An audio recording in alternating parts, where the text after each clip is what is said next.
Hey, what's going on, guys? Welcome to drboycetv.com, the home for intelligent black people. My name is Dr. Boyce Watkins, and if you're not black and intelligent, you may want to get the fuck out. On this platform, we talk about blackness, we talk about economic liberation, we talk about black power, black independent power that doesn't require you to beg from white people. We also live by what is called the B1 philosophy. B1 means that we are black first. Black first means that we're not here to solve problems for white liberals. Black first means that we are not here to take care of anybody else but ourselves first. Black first means that we believe that we can be number one in the world when it comes to economics and wealth building within the next 50 years. B1 also means that we believe that we must be one in order to be successful. So if you agree with that philosophy, put a hashtag B and the number one in the chat, hashtag B1. That's our calling card. Now, I wanted to come and talk for a minute because I just saw the greatest tweet in the history of Twitter, in my view. And the tweet came from Marc Lamont Hill.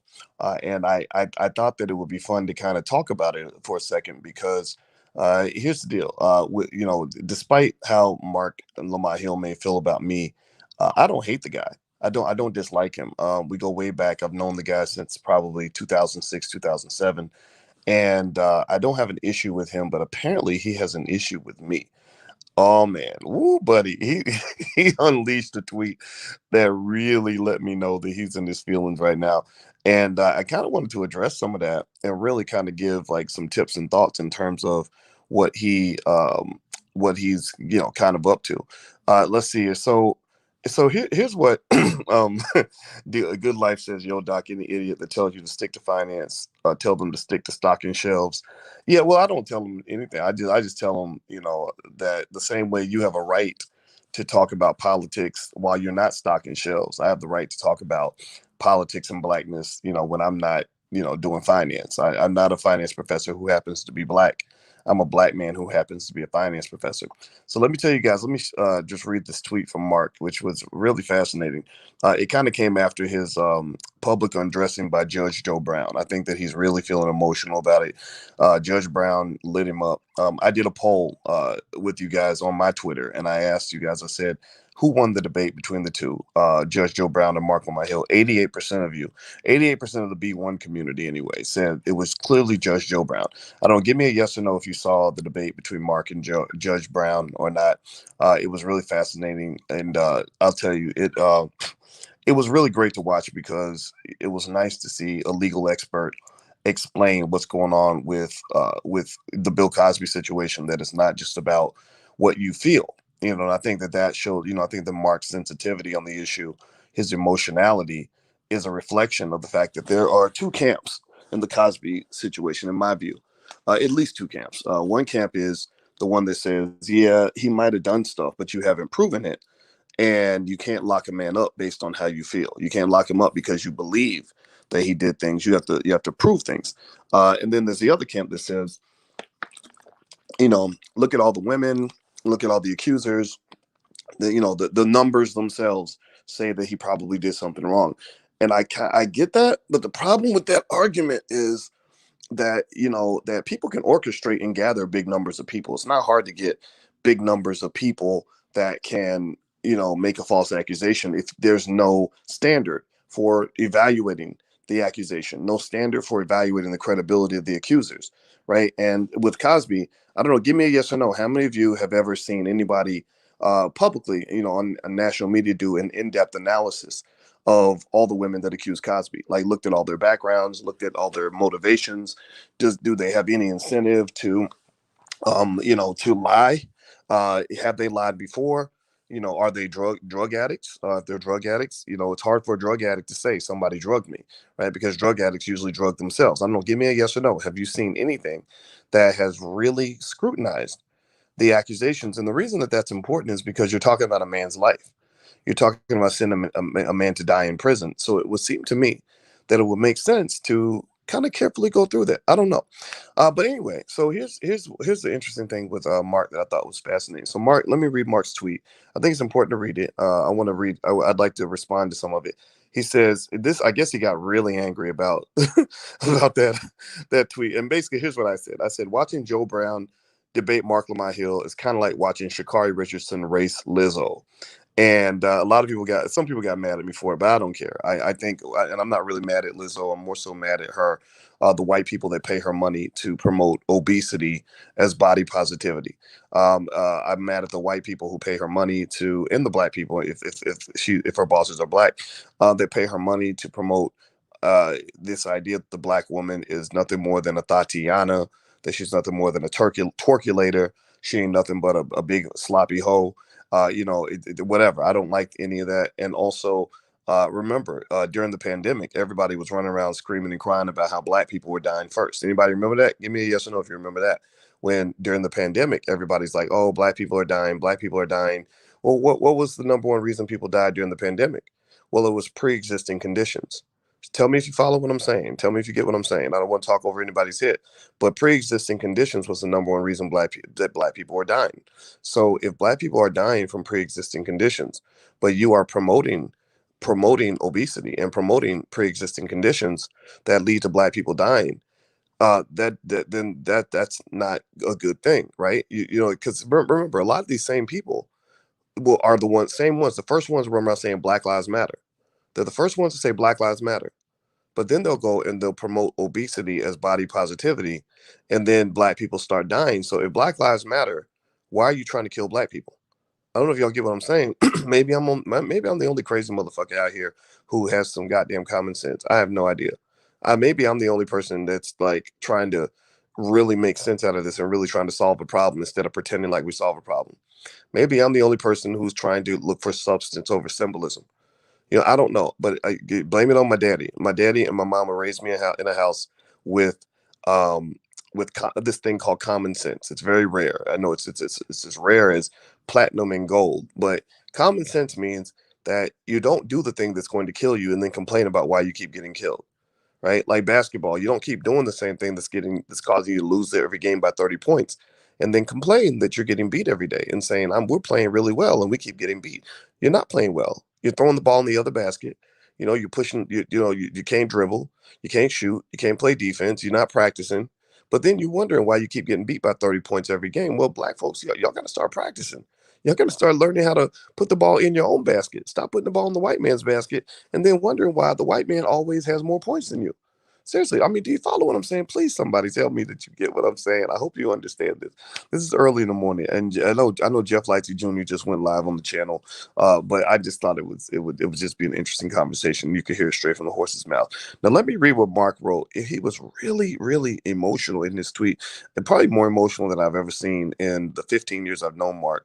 I met Mark in 2006, 2007, I think. And he called me and he said, "I want to be on TV like you. How do I get on TV like you?" So I think that was like he had a desire to get out there. He was mentored by Michael Eric Dyson, and he really wanted to get on TV. And I said, "Sure, man, I'll help you." And I told him what I knew, and he found a publicist in Atlanta named Wendy, and suddenly Mark was on TV a lot, and he was a hustler. I really respected his hustle. He really wanted to get out there. He really wanted to make the money. I think the area where we were probably a little bit different was I felt that Mark wanted to make the money more so for the fame and the women and all the things that come with being on TV and having a little money in your pocket. So I remember he had a Jaguar or something like that, a really nice car, and a car that I've never bought a car like that. I buy nice cars, but I don't buy like sports cars and stuff. And I wasn't really into just like the women or whatever. And so we were a little bit different, but I didn't judge. I don't really care. But the thing is that I know Mark for a while. So if you want to know why his comment was so personal, it was because he knows me. I think for him it's like a relative, like who's like calling you out. And the truth is, I became very disappointed and disillusioned by the degree to which I felt that Mark was catering to the white liberal establishment. That's how you keep jobs at places like Temple. That's how you get jobs on TV. If you notice, I didn't keep my job at Syracuse. They wanted me the fuck out of there. They wanted my black ass gone. They were like, "You too much.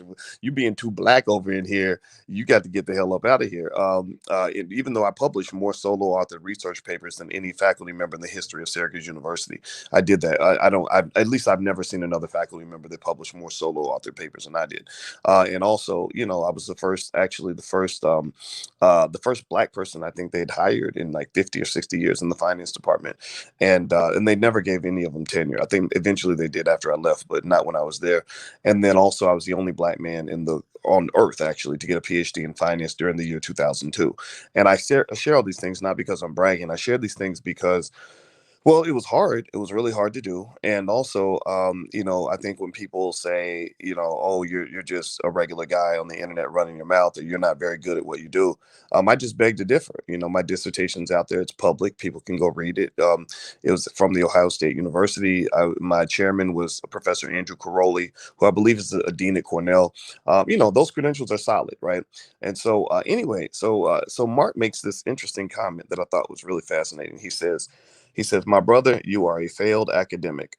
I don't think I'm a failed academic. I can go to any country in the world, and I've given lectures all over the planet, and I have millions of black people that I've taught to buy their first share of stock.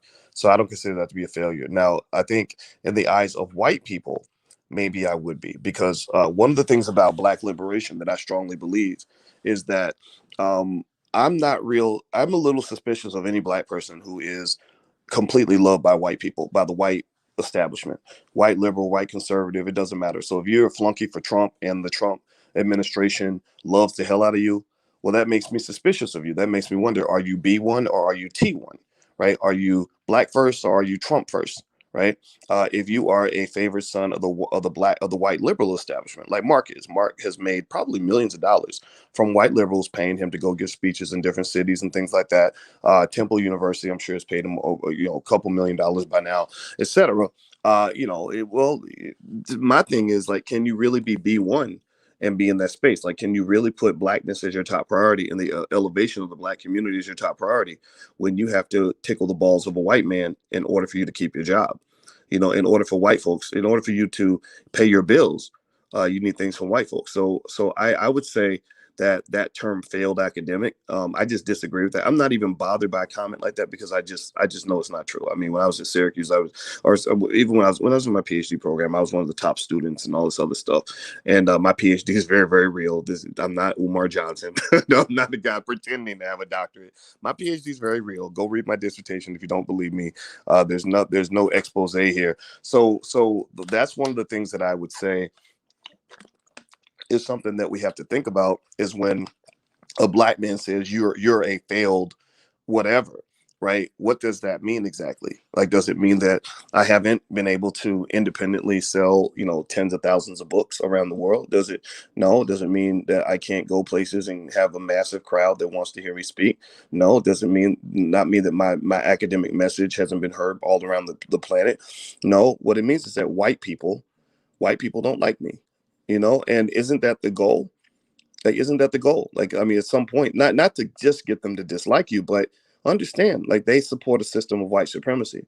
So one of the things that black people have to understand is that it is almost impossible for you to achieve true liberation with the applause and support of white people.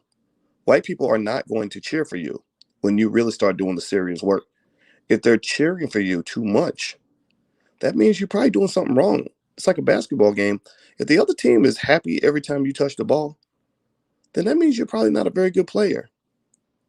If they cheer every time you take a shot, that could mean that you're putting, the ball in the wrong basket, right? So a lot of times you have a lot of black folks out here that, they think they're successful, but they're really epic failures because they're putting the ball in the wrong basket, and they're going back home and they're saying, "Look, mama, look how many times I put the ball in the basket, mama. I scored 50 points today, mama." And then at some point, somebody has to say, "Baby, did you pay attention to which basket you're putting the ball into?" So anyway, so that's the first thing. So the first thing Mark says is you're a failed academic, which I just beg to differ. Like, I'm very successful. It's just white people don't like me very much, and I think to me I'm very proud of that. Two, you are a failed TV personality. Again, who owns the media outlets? Who owns CNN? Do white people or black people own CNN? Answer that question for me. Who runs CNN? Is it white people or black people? Because I've been on TV a lot. I was on TV probably uh, 2, 3, 400 times. National TV a lot. So who owns CNN? Do black people own CNN or do white people own CNN?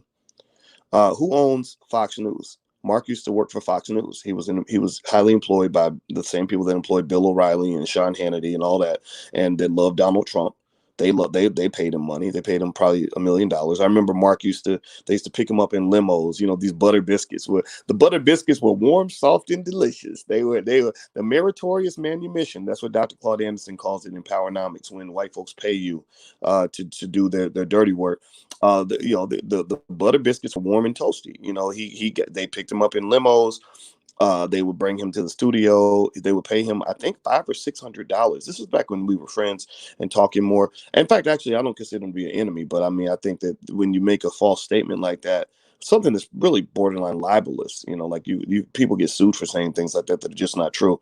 I think it deserves a response. So who owns Fox News and CNN? Do black people own it or white people own it? That's the question. So when I say to another black man, "You a failed TV personality," what I'm basically saying to you is white people don't want you. White people want me, but they don't want you. Right? It's like two women arguing arguing with each other, and one of them got a date with the rapist, and she's like, "See, that's why Taquan don't want you, girl. That's why he don't want you."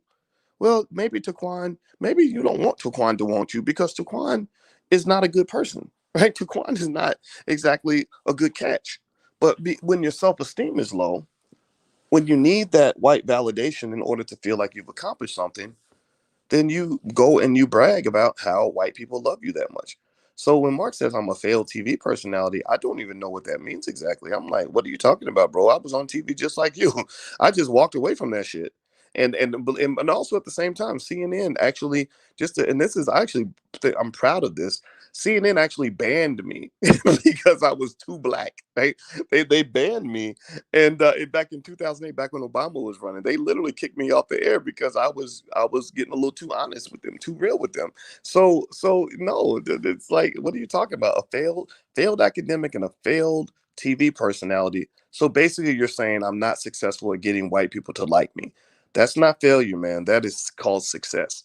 Do me a favor, hit the thumbs up button, hit the share button, hit the subscribe button. Please share this video if you're on Facebook or something like that. Let me keep going. All right. So, oh, and by the way, my Instagram's on here. My Instagram is the real Boyce Watkins. We just crossed 300,000 yesterday. Actually on the 4th of July. How about that? And I was very surprised. I don't like being that popular. When I'm that popular, it makes me nervous because I don't want to be popular. I want to be correct. I don't want to have followers who are weak people. So I block a lot of people. I kick people out if they come in there with immaturity, nonsense, or niggerosity. I never want to be part of the nigger net. I want to actually build something. I want to create things. I want people that want to be intelligent. So I block. My God, I probably block out maybe 400 or 500 people a week, and I have over 1,000 people a week that leave the channel. Right. And I like that because that shows me that there are solid people out here that are in the space, and to me it's quality over quantity. So you can't get caught up in who has the most numbers, because a lot of the most popular black people out here are the biggest losers on earth. Sometimes the more popular you are, the the more it is a reflection of the fact that you are pandering to the pre-existing toxic culture that's destroying our people. Right? So you got to be careful about those rappers who say, "Look, I got 10 million followers, shawty. Look at me, dog. Look at me, my nigga. I got you. Look at all these motherfuckers I got on my line. You ain't even got nobody on your line." Well, that's because you got a bunch of damn people that are a little bit lost. You got a bunch of people that are eating toxicity every day for breakfast. I don't want the black people who are mainstream. I don't want the black people who connect with the nonsense and think that this all makes sense. I want the black people who want something better. And I want the black people who damn near feel like they were born on the wrong planet. I want the oddballs. I want the outcasts. I want the people that feel like, man, this is some bullshit. Like, we got to do better. Like, we need standards. We need to fight this. Like, I like people like that. So I like quality over quantity. And I have people on my team. I have a decent sized team actually, and they watch my channel. If they see anything in there that looks ridiculous, or somebody in there that's crazy or too personal or whatever, they'll boot you out, because being in the platform is not a right. It's a privilege. It's not something I beg people to do. It's something that I only want the right people to do. It's like dating. You don't want dates from somebody who's going to rape you or steal from you. You want to date quality women. You want to date quality men if you're a woman, right? So anyway, let me keep going. Hit the thumbs up button, hit the share button, hit the subscribe button. So here's what he says. He says, my brother, Mark on my hill. This is what he says. He says, my brother, you are a failed academic. You are a failed TV personality. You are a wealth coach, but went bankrupt. Okay, so let me respond to that because that's a big deal, right? If I was talking about money and I don't know nothing about money, then that would be bad. Well, first of all, I'm not a wealth coach. Let's just be clear. So somebody says they can't hear me. Give me a yes if you can still hear me. Can you still hear me? Give me a yes in the chat if you're able to hear me. Okay, because LRT says I can't hear you, doctor. So let me know if you can still hear me. Okay, give me a yes if you can hear me. Okay, all right. So in fact, let me turn this thing off. I'm going to hit this button. Okay, good. Thank you. All right. So first of all, let me respond to this. First of all, I'm not a wealth coach. I'm not Susie Orman. I'm not Dave Ramsey. No, I am.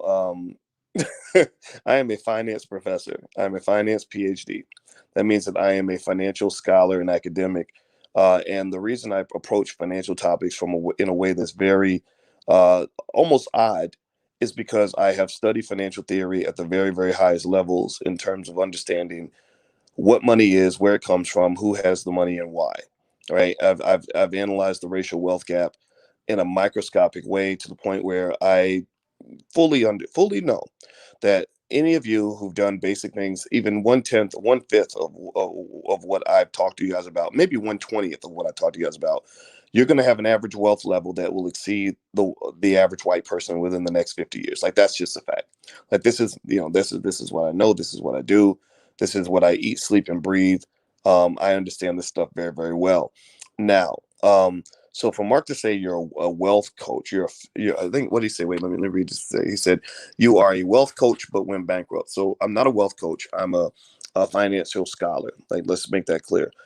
Second thing is the bankruptcy. Now I've talked to you guys about the bankruptcy that was about 2006, 2005. So it was a long time ago, right? And I've talked about it publicly. The reason Mark knows about it is because I've talked about it, and I talk about it as a way to make sure that you don't feel that you're counted out. So many years ago, when I was just kind of getting started and trying to take a chance on my business, the white man wasn't going to pay my bills anymore, and I had to figure out some other moves. I did have some significant financial problems. They were significant. And then in the 90s, this is another thing too. People look, sometimes I'll hear people say, well, you don't know what it's like to be poor. You don't know what it's like to struggle financially. And that's not true. In the 90s, my money was all messed up. I didn't, I remember what it was like to be broke. That's why I'm so focused on financial security, because I know what it's like to feel insecure financially.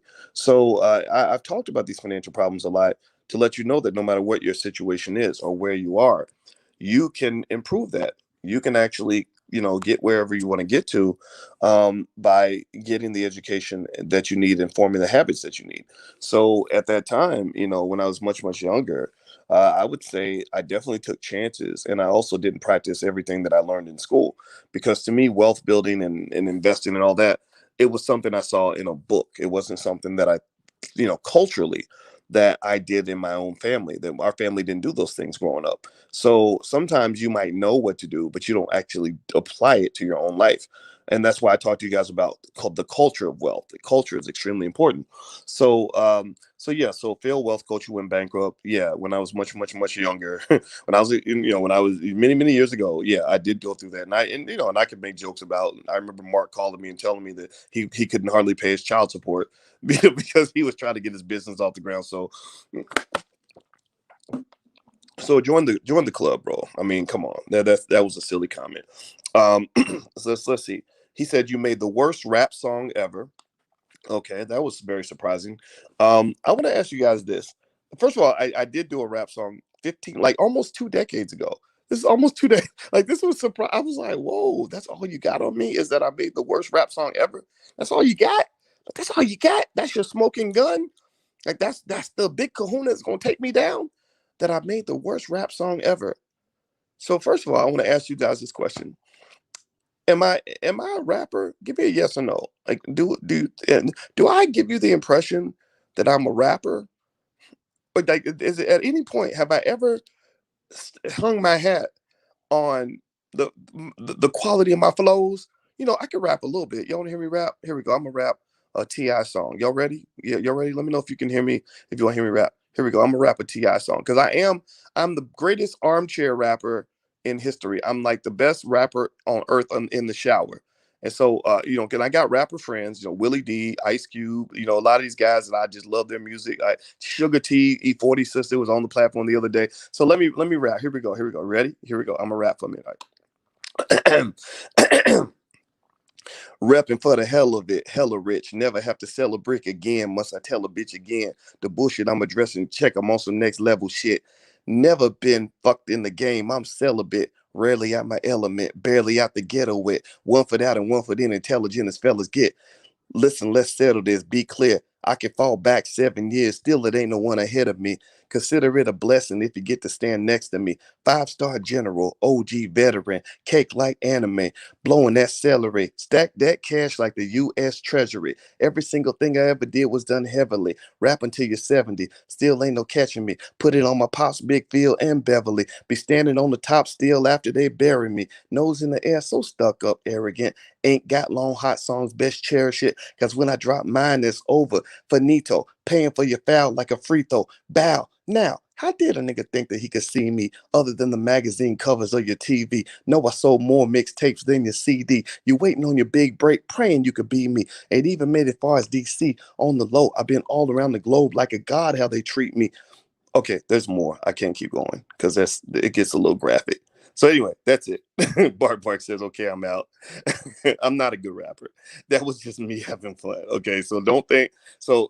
Unlike Mark, I hope that you guys won't won't think that me playing around and rapping a Ti song because he's one of my favorite rappers means that I think I'm a rapper. So if you ever want to insult me, please say something other than like you made the worst rap song ever because I know that I suck at rapping. I'm not here to be a rapper. So anyway, let me keep going. Do you write your own lyrics? Says Lori. No, that was from a Ti song called Illy. And it's actually a really good song, but Ti, I like Ti as a rapper. I just feel like he's a little bit his culturally he's a little bit not where I would want to be. I'm not into all the drugs and popping mollies and some of what hip hop has done in terms of disrespecting black women or promoting the wrong things. But I think Ti is trying to find himself, so I'm not really gonna dig too hard into that. But I will say that chickens come home to roost, and when you are doing things in your life that can cause you problems later on down the line, there is a consequence for that, and so that's my 2 cents. So yeah, so anyway, let me go back. I'm gonna finish the Mark Lamont Hill critique. So yeah, you're right. So he is right about that. I probably did make the worst rap song ever. There's a rapper named Vigilante out of Kansas City who convinced me as a joke to go into the booth way back in 2007, and we went in and we went to the studio in the hood with this brother named Maestro, and Vigilante and Maestro helped me put together a rap song for fun, and we did it, and we let people hear it, and now Mark is comparing me to rappers. But then again, I still say my shit was better than the Migos. Cause y'all ever hear these dudes rap? They sound like I compared them to a group of disorganized kindergartners. The Migos, they remind me of if you took a group of kindergartners, maybe some special ed kids, and you said make a song in 2 minutes, and then I want y'all to rap all of it like together, right? That's what the Migos sound like. Like, I'm gonna give it Jay. I'm gonna give it Jay. I'm gonna give it Jay. Yeah. Like they literally sound like a bunch of kindergartners in special ed trying to rap. Like so I think I sound better than the Migos. I think I got them beat. But anyway, so let me keep going. All right, so the next thing, so Mark says his glaring insult is you made the worst rap song ever, which okay, sure, yeah, you're right. You never sold more than 100 copies of a book, and that's not true. Now let's talk about book sales, and that's an interesting topic. Uh, Let me say this: I have sold tens of thousands of copies of books. It's all on Amazon. I got a ton of books on Amazon. And now here's the thing I think is really cool. I did all this without a book deal. I never got a white man never wrote me a check to sign a book deal because again, white people don't like me. They don't support me. They don't give me anything. We don't get money from corporations. We don't get money from the government. We don't get, whereas Mark, has gotten book deals from white people, and I'm sure that's helped him sell books. And what's interesting is that he still isn't really selling books off the shelves. It's not like he's, if I had that much help from white people, shit, I'd be selling millions of copies, right? So the fact that Mark has never had, that he's had all these book deals, and white people have written him many checks to write books, and he still hasn't really sold that many, really kind of speaks to what black excellence looks like next to white privilege. Mark has white privilege. White people like him. White liberals, I've seen that. The speakers bureaus, then it's a really good life. Like they'll give you $25,000 for every speech. They'll fund all the things that you're doing. They give you book deals, TV deals, radio deals, all that. I don't get those deals. I've never been offered those deals, even though I have about 1 million subscribers on YouTube. The people that support me are the black community. That's who's been, and not even all the black community. I have a lot of people in the black community that really don't like what I do, but that's what happens. When you come in with a disinfectant, the bacteria is going to be offended, right? People that are promoting the bacteria are going to scream in pain because you're coming in with a disinfectant. You're not coming in with pretending to have a solution. You're not coming in with things that are going to feel good. You're doing the hard work. You're doing the surgery. You're doing the deep dive injections necessary to figure out how we can really get out of this thing. so, so at the end of the day, white people don't write checks to me. They haven't for many years. It would have been nice if I got a check. Like if they passed out a reparations bill or something, if they gave the black business school say $10 million or something, I would love to expand. Maybe not even 10 million. Probably take more like 100 million. But I'd love to build schools in every hood in America, teaching black folks the fundamentals of economic education. When Mark says I didn't sell over 100 books, that's just not true. I mean, that's almost. I even wonder if that fits under the category of slander or libel, because it's not. I mean, people get sued over things like that. Like that's just simply not true. But I'm not going to sue. But it's not true.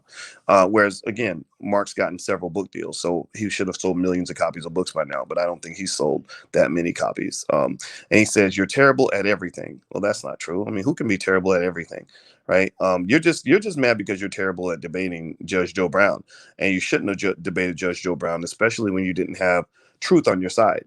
You were living on a big pile of lies. In the whole Bill Cosby case, you were pretending, again, because white liberals are up your ass, you are caping for them, and everybody sees it. Like real black people see it. A lot of real black people are looking at this and saying, "My God, this man is running around saying that men can get pregnant and crap like that. Crap that people, it just don't make no sense to a lot of black folks. Black folks are like, what are you talking about? I'm talking about intelligent black people, and so when he says you're terrible at everything, that's just not true. It just is what it is. So let me see here. Next, he said, instead of obsessing about me, focus on your next L. Okay, I don't know what that means, but let me talk about taking an L though. I do want to talk about L's or taking losses. One of the things that I want you to understand is that because that part is true. That is true. I have taken L's in my life. I think we all have to take L's. If you ever want to get a W, you're going to have to take L's in your life. A lot of the reason that a lot of black folks can't succeed at the things they want is because we're afraid of losing. You're afraid of falling on your face. You're afraid of making a mistake. You're afraid you got relatives up your ass telling, basically, make you feel like if you mess up even a little bit or things don't go right or don't go perfect, that they're gonna say I told you so and that was stupid and what's wrong with you, and you're scared, so a lot of times we don't take chances because we are afraid. So that part about taking L's, I'm gonna embrace that part because I have taken so many L's in my life. I remember getting evicted from my apartment years ago when I was 28 years old because I could not pay the rent. I remember not being able to get through my PhD program because things were not working out. I remember failed relationships. I remember business deals that I made where I invested money in things that didn't work out. And to this day, I still take L's. To this day, I fail probably more than I succeed. Right. And the reason failure doesn't bother me now is because I understand failure is an important part of success. So what I'm saying to you, and Philip Battle understands this, and that's why Philip Battle is going to be successful, is you got to understand that taking L's is part of the game. If you can't take a L, then you'll never get a W. If you can't miss a shot, then you'll never get a slam dunk. If you can't handle the pressure of getting your ass kicked every now and then you'll never get to win the fight. So I encourage you to keep fighting. Take your L's and keep moving, and don't let anybody make you feel bad about it. And again with Mark, I think Mark's comment was, I would actually expected more from him, and I expected him to be a little bit more solid in his critique. I thought that he was a little more logical in the sense that he could debate an idea and not get personal with the person. And I'd still, even to this day, I know I'm supposed to dislike him and hate his guts. I still don't hate him. I don't hate him. I actually feel, I feel kind of bad for him at this point, because clearly this Joe Brown situation was a huge embarrassment to him, and he's kind of punching at the wind. He's kind of shadow boxing, like, because he's so mad that everybody sees through the nonsense. And I'm just happy that there are enough people who have enough common sense to say, yeah, you can feel how you want to feel, but Bill Cosby should never have been in prison. And that's another thing too with Mark, is that it's very personal with him and Cosby. Cosby tried to get him fired from Temple. Did y'all know that? I don't know if y'all know that or not, but Mark Cosby, and who knows, maybe if he tried to get me fired, I'd be pissed at him too.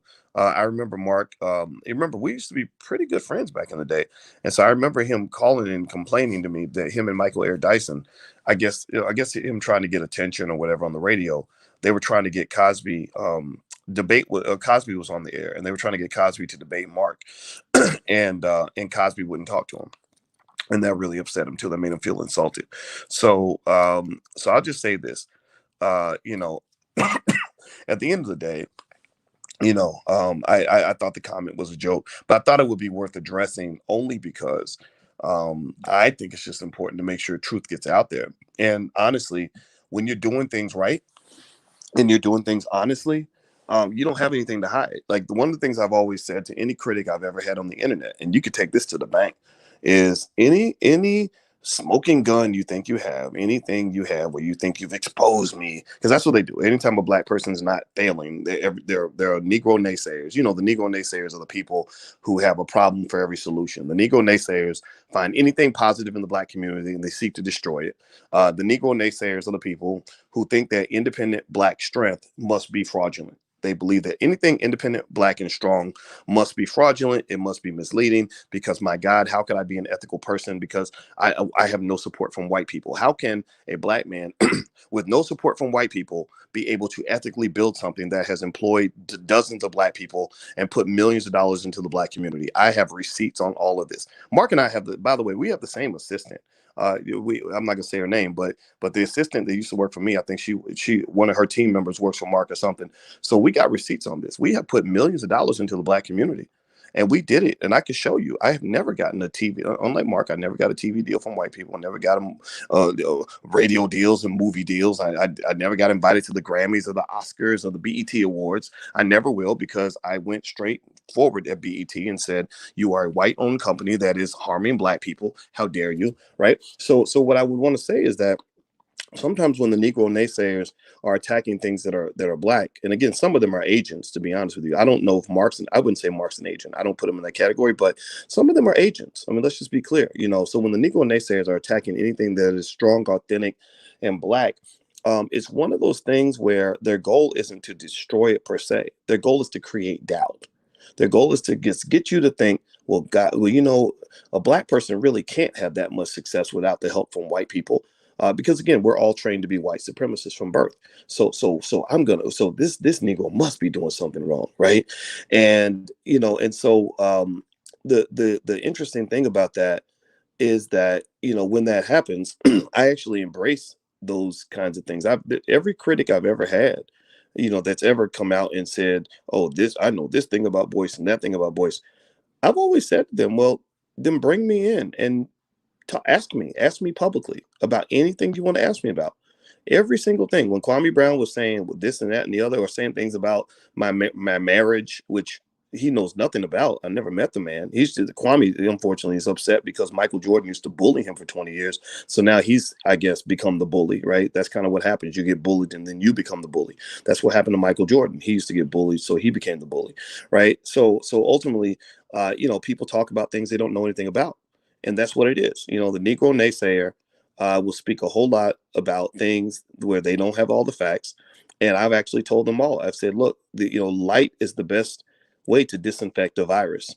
I've got the Lysol. So yeah, I will come in there. It's going to sting, But you ask me, bring me on your platform.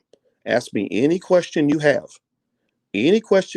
about any issue that you have concern about. Somebody said, leave Kwame out of this. No, I'm not scared to talk about people. I just don't talk about them because I just think it got kind of childish and ridiculous. So I'm not into that. But at the end of the day, he can make 18 million videos about me and say whatever lie he wants. And that's really a test. It's like, okay, how many of you believe something just because somebody said it versus how many of you are going to say, damn, that sounds crazy. I wonder if that's true. Let me go check with Boyce. Let me ask Boyce. Let me just hear the other side of of this story. And I know that that's probably the minority. I know I will never be the most popular black person in America. That is not going to happen. A lot of the ideas that we have on here are probably 70 years ahead of their time.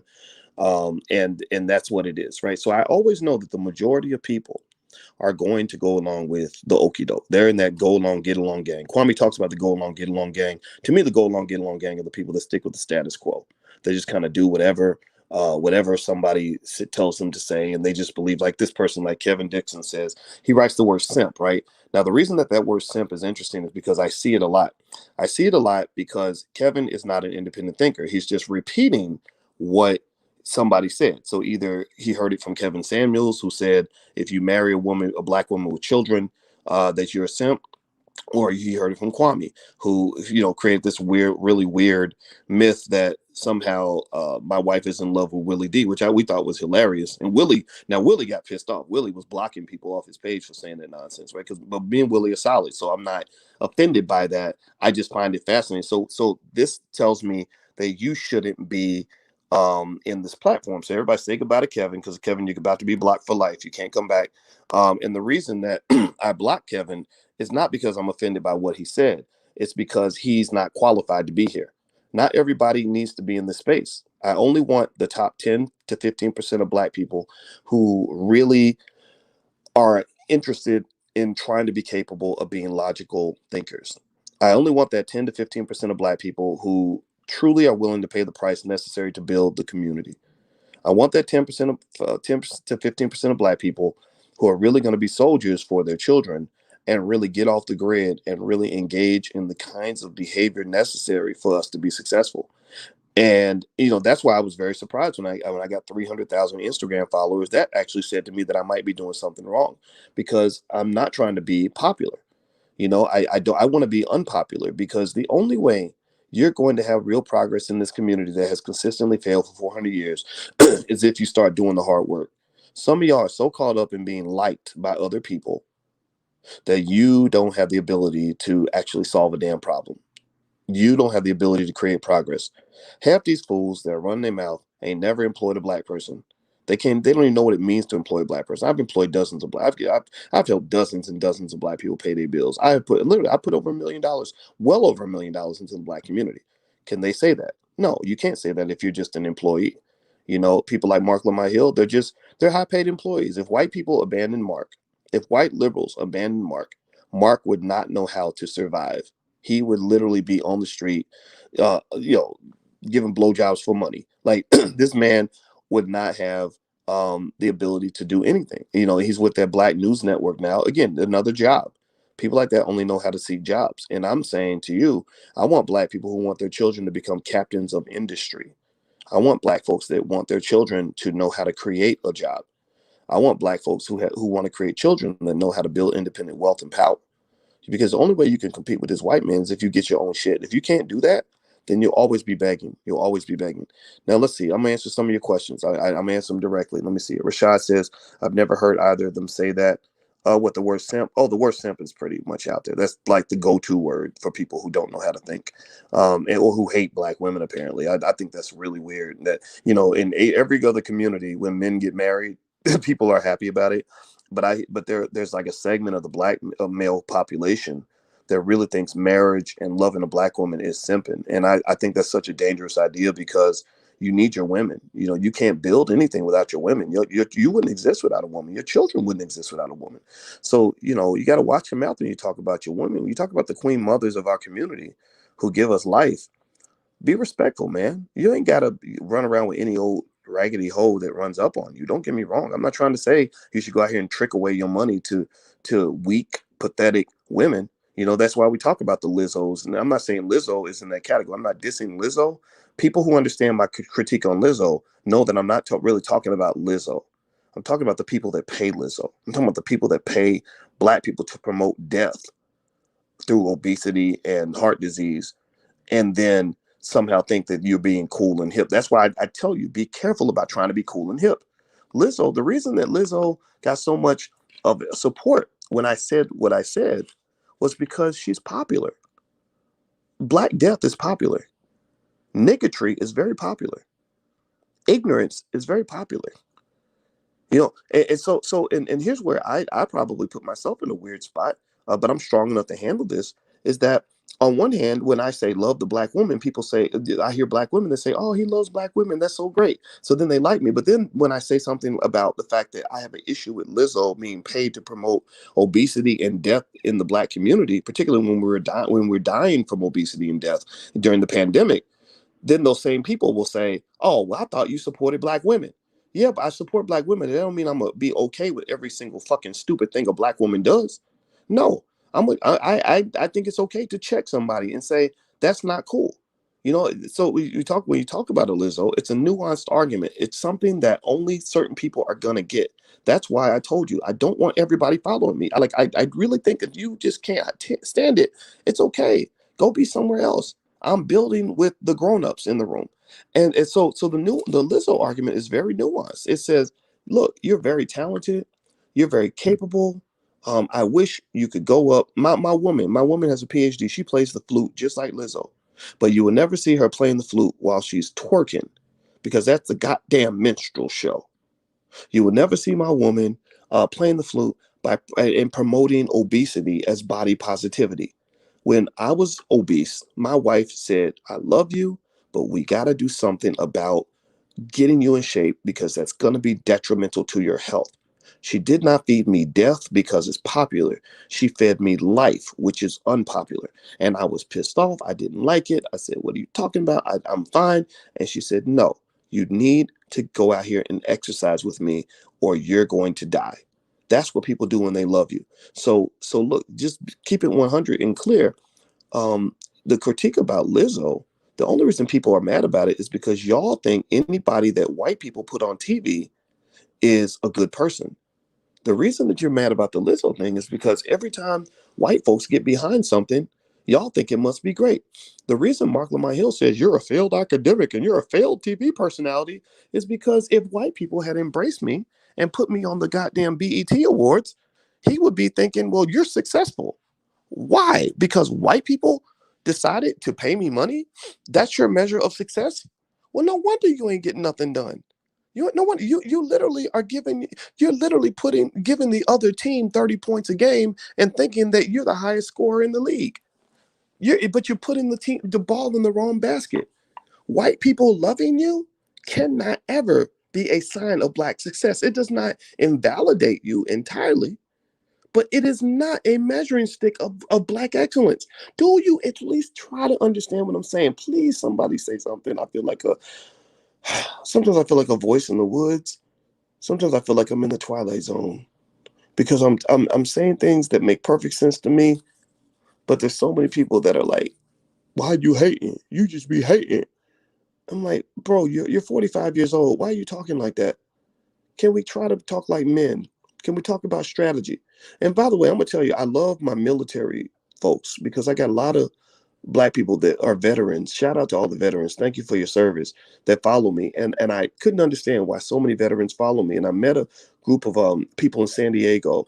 I just called an informal gathering of some people. And I just said, hey, I'm in San Diego. You guys want to get together? And they came out and half of them were veterans. And I said, why do so many veterans follow me? I respect veterans. My daddy was in Vietnam. And one guy explained it really well. He said, I think that we like what you're saying because you don't just complain about a problem. You actually have a solution. You have a strategy.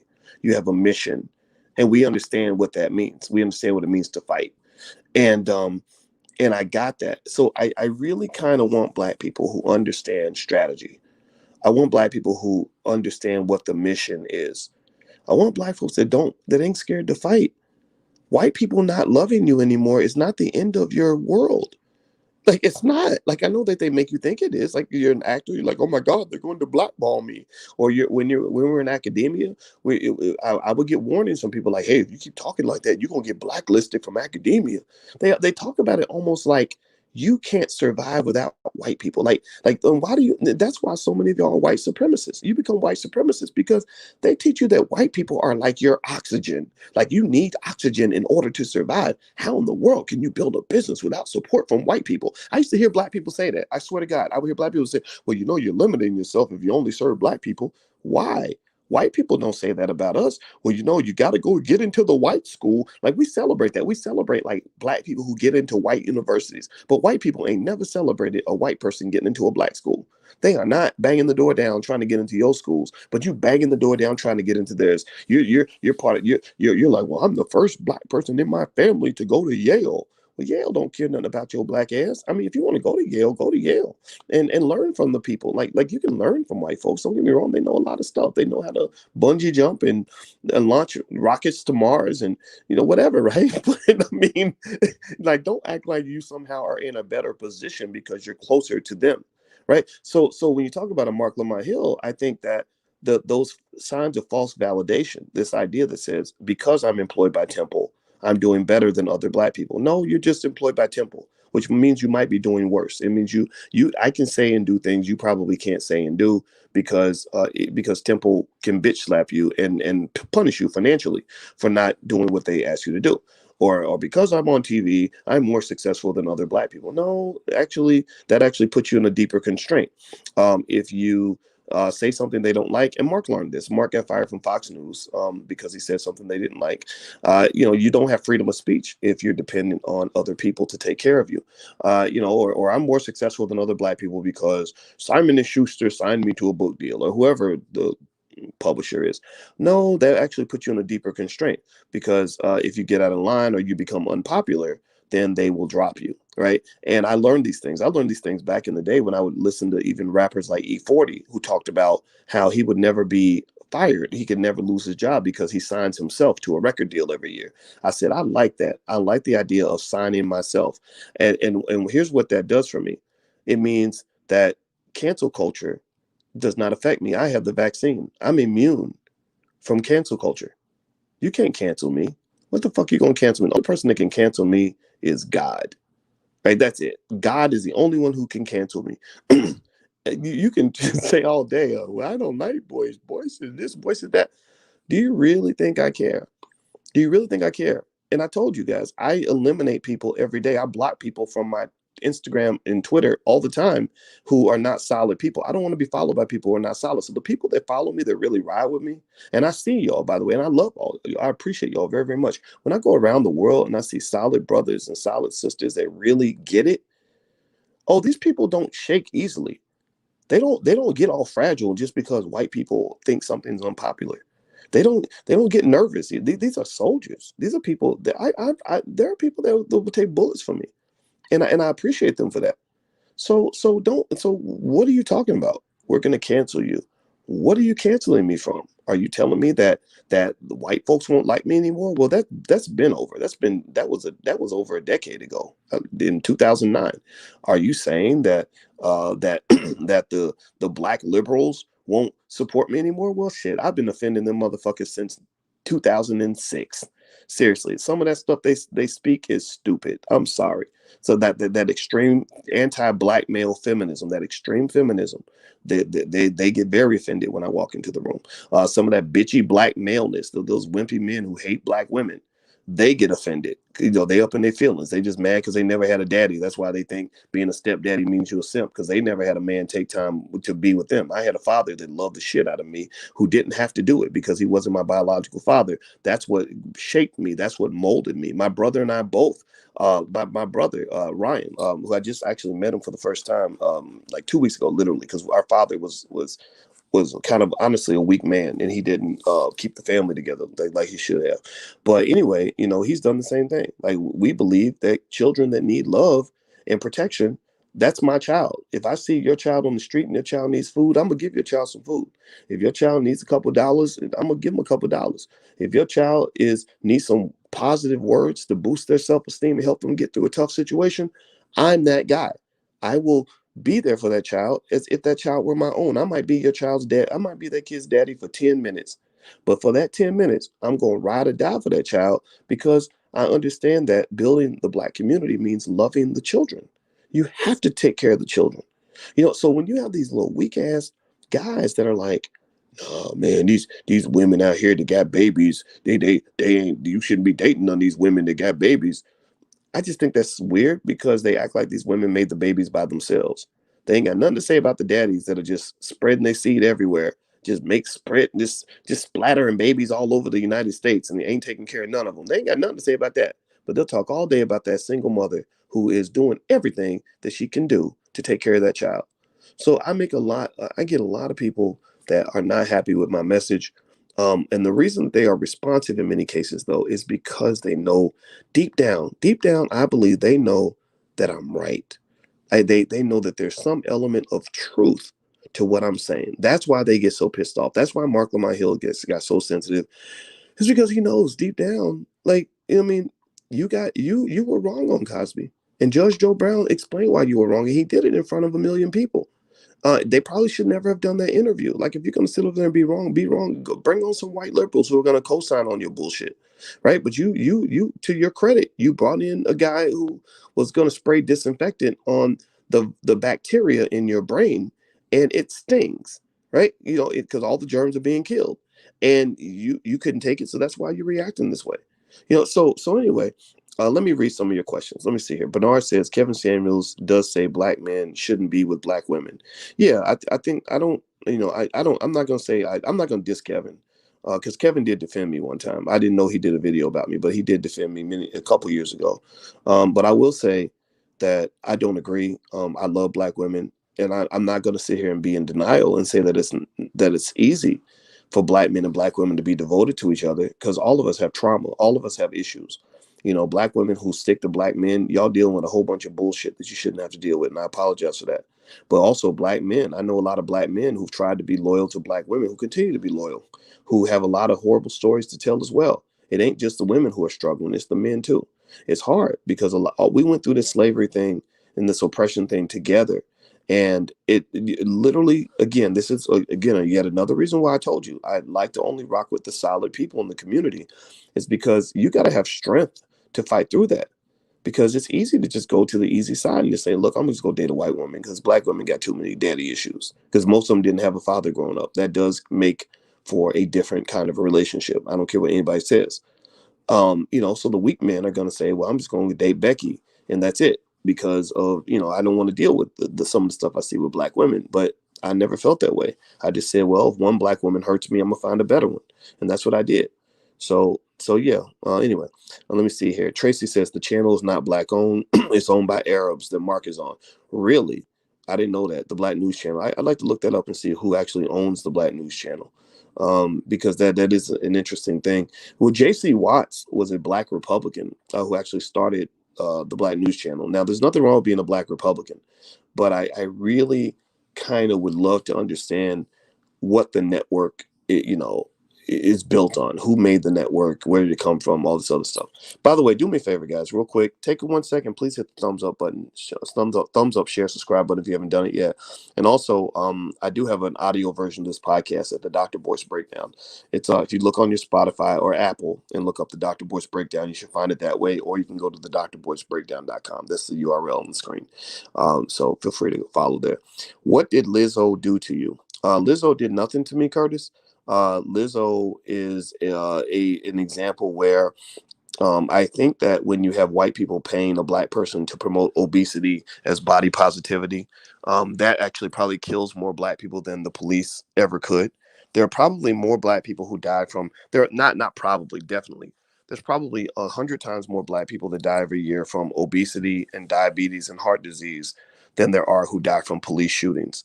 So one of the things that you have to really process, and I want you to let me know if you get what I'm saying. So I'm talking slowly because sometimes people accuse me of talking over their heads, and I don't want to do that. But I need you to understand this. How can you say that you're fighting police shootings because you care about black people, but yet you're okay with somebody promoting obesity and diabetes and heart disease? right? You can't do both. You can't say I love black people and I want to keep them safe, but yet I want to kill black people at the same time. So my challenge with Lizzo is not really with Lizzo. It is with the corporate machine that produces minstrel shows in music that are degrading to black people and very harmful to black people. I'm not just talking about the people that pay Lizzo to promote obesity or pay Cardi B to teach little girls to sell their vaginas for $8 a pop, right? These messages matter. My wife is an expert on the subconscious mind. She can explain to you how music, the repetition of music, is one of the things that actually drills deep into the subconscious mind. So don't act like it's just entertainment. Anybody who says it's just entertainment is showing me that they probably haven't really studied how the mind works, how the brain works, right? So if you want to understand why black folks do a lot of the crazy stuff that they do, a lot of it comes from the fact that you've been brainwashed. Your subconscious mind has been hijacked. So, I'm not just talking about the record labels that paid Lizzo, and Cardi B to promote ridiculous imagery of black women, which, by the way, frustrates a lot of black women. There are some black women who say, "Oh, you're hating black women," but there are a lot of black women who say, "Thank you." There are millions of black women who've told me thank you because they're like, "Damn, how come I gotta be twerking and act like I want to suck a white man's penis in order for me to get on TV?" Like, there are so many talented artists out here. Do you understand how many talented black women there are out here who can't get any attention because there's some clown who's sitting at the front of the line, who's twerking and sucking and being raunchy and ridiculous and embarrassing. It's pissing them off, right? But the same thing's true on the male side. On the male side, the challenge we have as men is that I know a lot of quality men who are intelligent, who are hardworking, who are solid, who can't get any opportunities or support, who can't even be heard because everybody wants to hear from a fucking rapper. Everybody wants to hear from some rapper who spent his whole life rapping about killing black people, rapping about, slinging dope for a living. Like, that's the coolest thing in the world, even though black men get murdered over this stuff. They go to prison over this stuff. They get raped in prison over this stuff, right? They rap about, disrespecting women, throwing all their money away, staying high and drunk all the time, right? Think about this. Why are they promoting the drug addicts and the idiots, the ignorant, irresponsible drug addict over the responsible and intelligent black man? This is why white love does not equal black success. White support does not equal black success. So I know the guy like Marc Hill will say, look, white people put me on TV. White people gave me a book deal. White people gave me a job at the Black News Network, right? Or whatever, whoever owns it. And again, I'm going to look into that. Somebody said it's actually Arabs that own it. I don't know who owns it, but it happens all the time. White people put me on BET, right? So I'm more successful than you. You're a failure. Well, I'm just telling you guys, if you think that white validation is the key to black success, then effectively what you are is a white supremacist. You are a white supremacist because you feel that you need their support in order for you to be successful. And you also feel that their support is a validator to say that you're successful, which means that those who have directly confronted white supremacy, who do not get opportunities from white folks, are going to be seen in your eyes as failures. It takes time to understand this. And it makes perfect sense when you consider the reason why in the last 50 years, black people have been doing all kinds of civil rights movements. Civil rights movement, I agree with Brother Panic, who said a lot of your leaders in your civil rights movement were nothing but a bunch of well-paid government agents. That's what they were. They literally were just getting their butter biscuits to mislead black people into a big bowl of nothingness. Where's the evidence? Tell me, give me a yes or no. The last 50 years, has black people, have we improved at all in terms of wealth? Have we closed the wealth gap? Hardly at all in the last 50 years. We haven't. I'm floating through Chicago. I went on a river tour yesterday, and it was an architecture tour, and they were talking about all these buildings that were built over the last 100 years in Chicago. These buildings are $10 billion buildings, $20 billion buildings. I'm talking about dozens of, maybe hundreds of these multi-billion-dollar complexes. Not one of them owned by black people. Not one. And it hit me. I said, God damn, I can't believe it took me this long to come to this clear realization. And Bob Johnson, shout out to Bob Johnson because he's been saying this. Reparations doesn't just need to come from the government. Reparations needs to come from the corporations. The corporations are the ones who have the money. The government, your government's 25 trillion in debt. They're not going to ever repay that debt. They're going to default on it at some point. But corporations have the damn money. So I thought about it. I said to Alicia, I said, what if they took 20 of these buildings that are worth $10 billion a piece and were just forced to hand them over to black people? Where we could sell the space, we could rent out the office space, we could get all the revenue that's generated by just 20. If Chicago alone gave 20 of their $10 billion skyscrapers to black people, the city wouldn't miss a beat. It wouldn't skip a beat. And then I thought about it this too. I was in downtown Chicago, and I said, notice how nice everything is out here. Notice how the streets are clear and there's no crime, and all the restaurants are really nice and everything's nice and comfortable. But if you go to the south side or the west side, all that changes. Suddenly you got cracks all in the sidewalk because there's no maintenance, busted glass everywhere, not very many businesses and jobs. Everything's kind of dilapidated. I said, you know what we have in this city, as well as many cities across America? We have economic apartheid. We have economic apartheid in this country where white folks, they got you distracted over Black Lives Matter and protesting, but they're keeping all the goddamn money. They're keeping all the wealth. They'll talk to you about anything all day long, every day, except the wealth. Why is it that you want to talk to me about a Juneteenth holiday, but you won't talk about the wealth? You want to talk about Black Lives Matter, but you won't talk about the wealth. You want to talk about how you just honor Dr. King, and you want me to come to your Dr. King dinner. Mark Lamont Hill gets a lot of those MLK Day speeches. That's like a big deal. For people like him, that's when they make their money. They get their big money because all these universities and corporations have these stupid MLK dinners and these dumbass Black History Month events. And they'll talk about everything you want to ever talk about, but they won't talk about the wealth. Well, that's economic apartheid. They keep all that wealth for themselves. They don't want you to have any of that. They're like, please, Jesus, don't let them get talking about the money. That's what makes people like me very dangerous. That's why Joe Biden will interview a Cardi B all day long, but he will never talk to a Boyce Watkins because I'm going to talk about the wealth. He will go talk to any buffoonish pastor running a church who's going to talk about Jesus and with souls to the polls and why we should get out here and vote for nothing. But they won't talk to a Dr. Claude Anderson because he's going to talk about the wealth. They'll go talk to all these fake civil rights leaders, these paid government agents, many of them, to go and create all this momentum, all this chaos. Notice all that chaos that was happening last year. Most of it's gone. The whole pandemic that was here last year, gone. I told you guys after the election it would be gone. The pandemic, gone. I was out and there were thousands of people out on Navy Pier in Chicago. Thousands of people. This didn't happen during the pandemic because it was an election year. All the chaos that was happening, marching in the streets, Black Lives Matter, all that, gone. No protests. Streets are clear. Everything's good. Why is that? Why did that happen? Well, because all this was artificially orchestrated. This was orchestrated to get you fired up so you would go out and vote for the Democrats.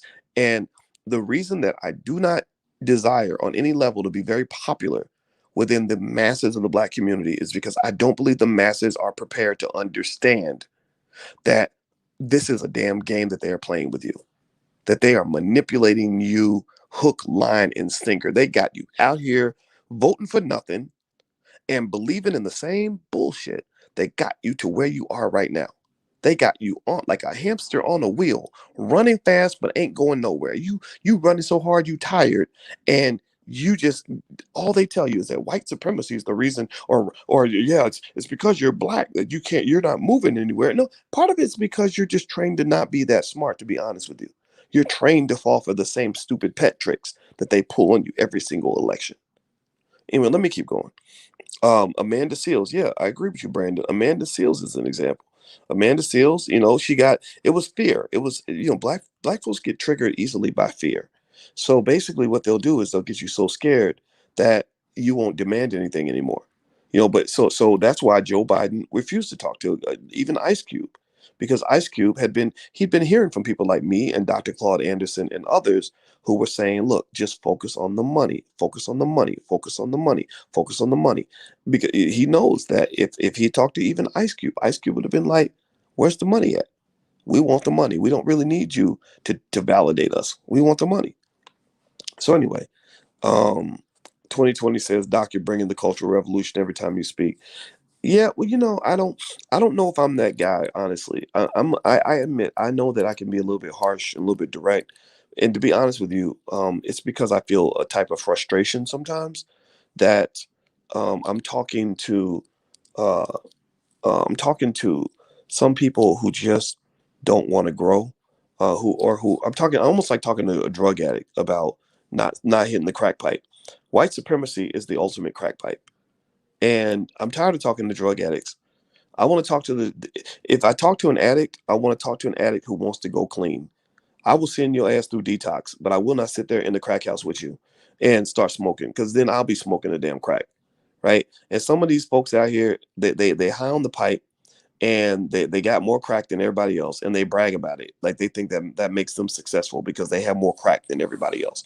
Whereas I either will talk to the people who don't smoke the pipe, who were never addicted to it, or who are trying to get off the pipe. Those are my people, right? So I will put you through rehab, but I gotta drive that bus. I'm not interested in signing up for any nonsense or buffoonery or ridiculousness, so I know that that's going to be an uphill battle, because then you got two enemies. You got to fight the crackheads who are mad at you because you're ruining the party, and you got to fight the drug dealers who are making money by selling dope. The Chinese went through that. The Chinese had an opium problem, and they had to deal with it. They had people in the community that said, if we catch you using opium, we're going to kill you. And then they also had to fight the British, because the British were like, "Whoa, wait a minute, everything's good here. We got a good relationship with the Chinese. We sell the opium to them, they smoke it, and that's fine." Right? But there were leaders in the community who said, "We're not going to move forward if we don't end this opium problem." So they had to fight the dope, they had to fight the addicts, and they had to fight the pushers. So when it comes to white supremacy, the crack pipe of white supremacy, I got to fight the addicts, and I got to fight the pushers. So on one hand, white folks, I've been fighting with them for years. Go back 25 years. I was getting death threats at University of Kentucky. I've been fired from most of the time when I work for a white man. I usually get fired. I'm the Negro who will get fired on his day off because I'm going to say something that's going to piss them off or scare them or make them think I'm not the guy that they want to work with. And if I were them, I would probably fire me too. If I were Syracuse University, I would say, get this guy out of here, because this guy is a little bit too aggressive. And that's why the assertive black male who comes in as an alpha type personality is always going to be a threat. The only black men who do well in corporate America, who do as well as white men, are actually gay black men. Gay men, so they want black men that are either they either want to be little boys or want to be little girls. If you're in that category, if you're feminized, then you're going to fit right in. That's cool. That's fine. Terry Crews fits in. If he puts on a dress and a wig in every other movie and he makes people laugh, then they're going to love him for life, right? But when you're serious, like a Malcolm X can't get a job working for anybody. And in fact, if he's going to talk that big shit, any man like that talks that big stuff has to learn how to be an entrepreneur. That's why I tell you, if you're raising strong sons, you better train your sons to start their own business. If you're raising strong sons, you better train your sons to start their own business. If you're raising strong sons, you better train your sons to start their own business. I said that 3 times because that is fundamentally true. White people are not, because they're logical in certain areas, and I have no problem with this. Why in the hell would they want to give your son a job and give him power if they know that your son is going to use that power against them? I know I wouldn't. I know I wouldn't. I wouldn't hire me. I wouldn't. Seriously, if I was at Syracuse, I'd be like, no, get this guy out of here. And the other thing too that I was taught, again, because I was raised by parents that were a little bit different, they were big on personal responsibility. And one of the things that my mother and father used to tell me is, if you're gonna talk big shit, you better be able to pay your own bills, because you're not gonna be in our house with us paying the bills, talking shit to us. You're not gonna tell us what to do, and we paying the light bill, and we buying the food. If you wanna be your own man, you better have your own shit. And a lot of black folks get caught in that weird dilemma. You're taught that you can be your own man or be your own woman and live off of that shit. You really think you can live on the white man's nipple economically and still talk shit to him? No, he's not. I'm sorry, you wouldn't do that with me. I don't know. Most of y'all, I don't know how many of y'all would let somebody come up in your house and eat your food and drink your and smoke your weed, whatever it is. I ain't judging, right? Or and live in your house and talk shit to you. How many of y'all would let somebody do that? No. You'd be like, no, if you're going to talk like that, you've got to go. Right. So what I'm just telling you, point blank, period, is that independence and freedom is critical. And a lot of us don't understand even those basic ideas. Like, and again, it's because of the crack pipe of white supremacy. So when I'm saying the things that I say, I have two enemies almost all the time. One is, white America's never. Again, I have like 1 million subscribers on different YouTube channels.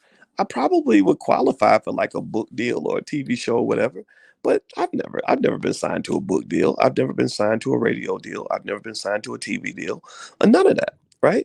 I have all the credentials. I was the only black man on the planet to get a PhD in finance in the year 2002. In 2002, there was not one other African American anywhere that I ever saw to this day who got their PhD the same year that I did in finance, right? So white people will tell you, "Oh, we're looking for diversity. We can't find any qualified black people. We're dying to hire black. We'd hire black faculty." That's the lie they tell, right? We're dying to hire black professors, and we really would love to hire some black PhDs. We just can't find them. Well, I was out there and I was good. I had great letters of recommendation. I knew my shit. But that didn't, but I didn't fit in culturally.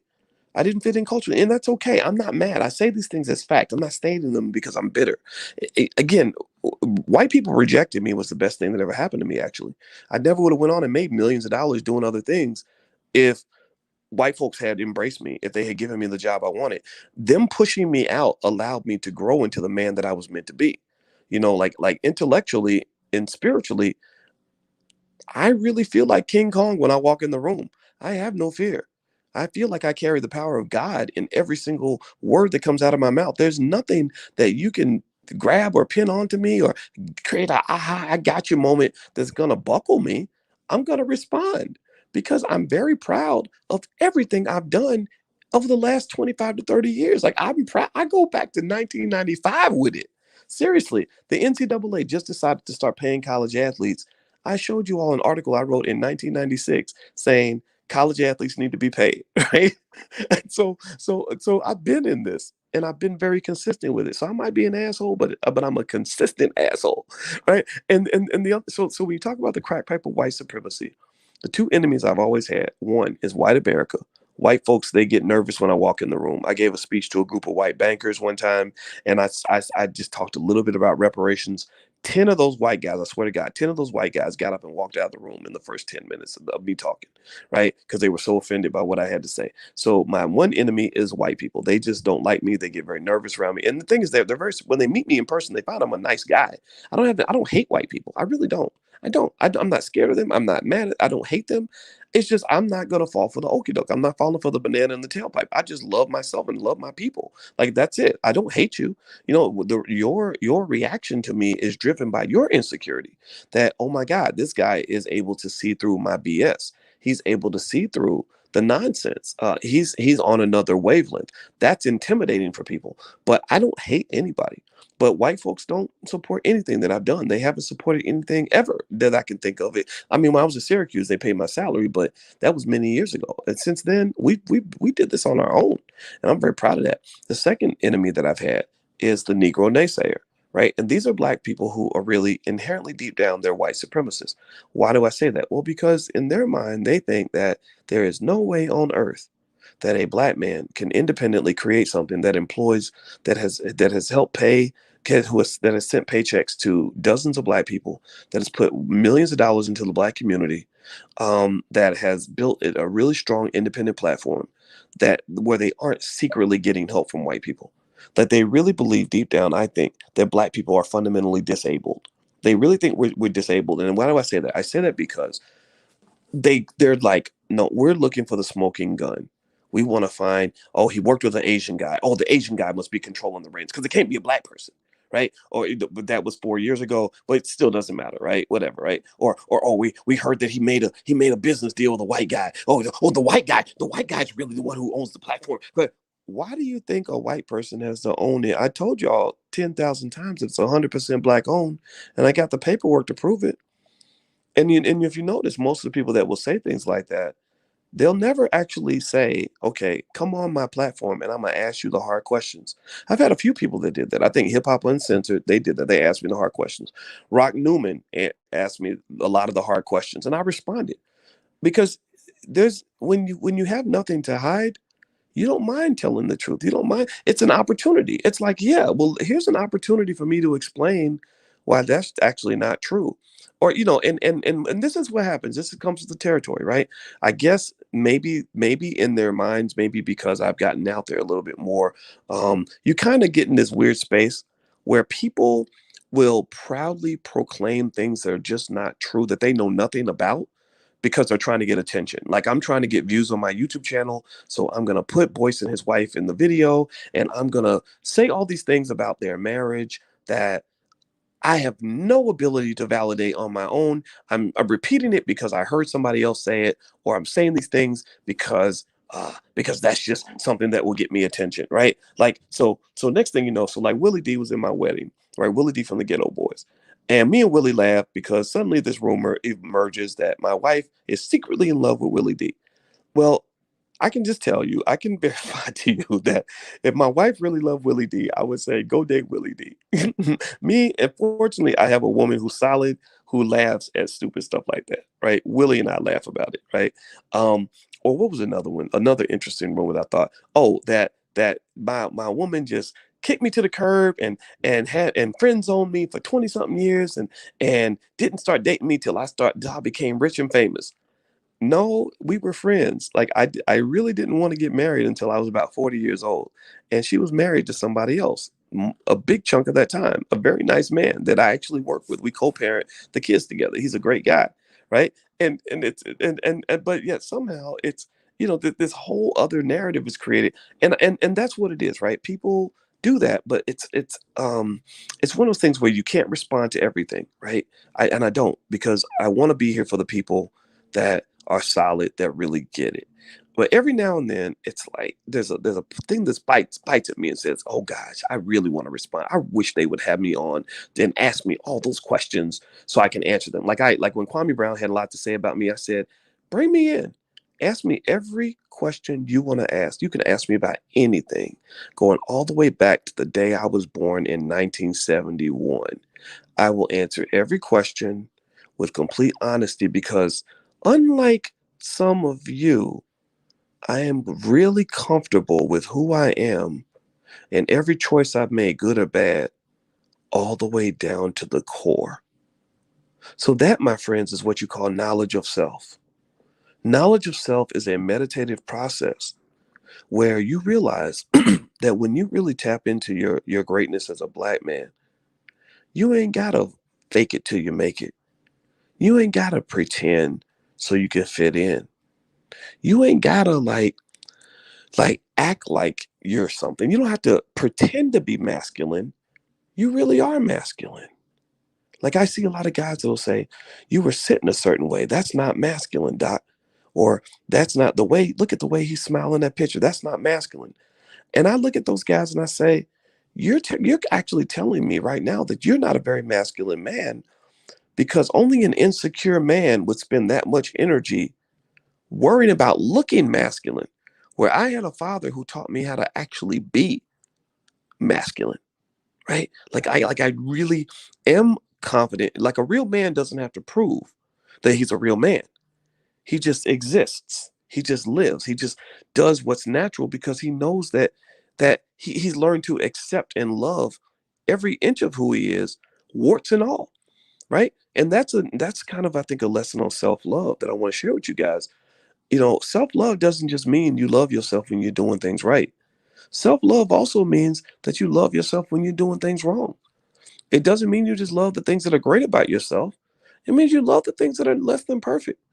And so when you confront me on something that maybe I made a mistake, or maybe there's something wrong with me. I told you guys, I know sometimes I get, I wish I wasn't such an asshole about it, but I ain't gonna lie, I get really frustrated and I just start yelling about stuff. And Alicia's like, "Calm down, boys." And I'll be like, "This is stupid. These Negroes need to learn, whatever," right?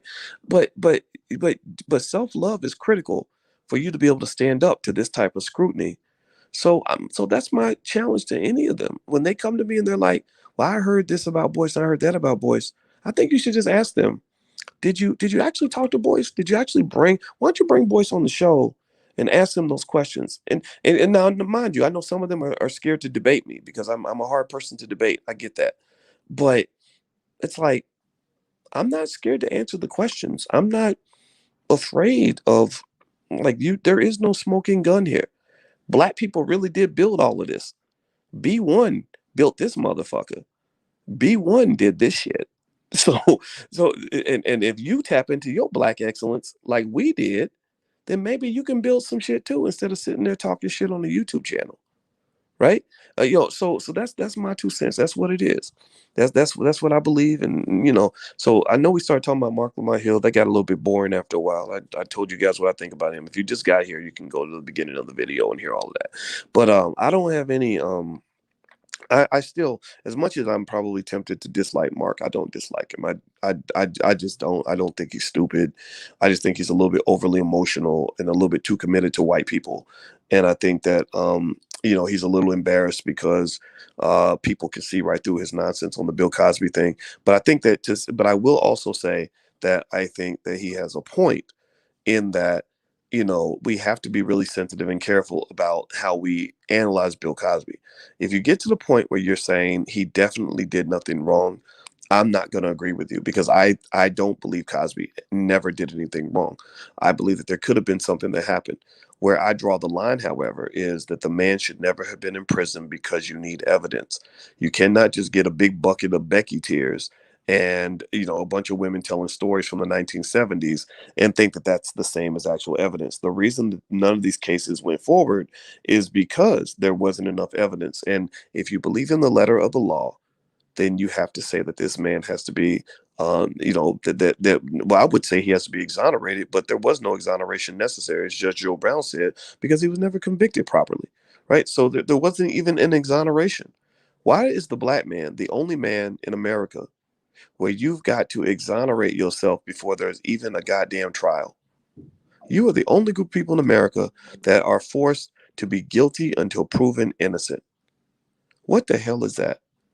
These are the things that I encourage you to pay attention to, when it comes to Cosby and all this other stuff, because they don't do this to white women.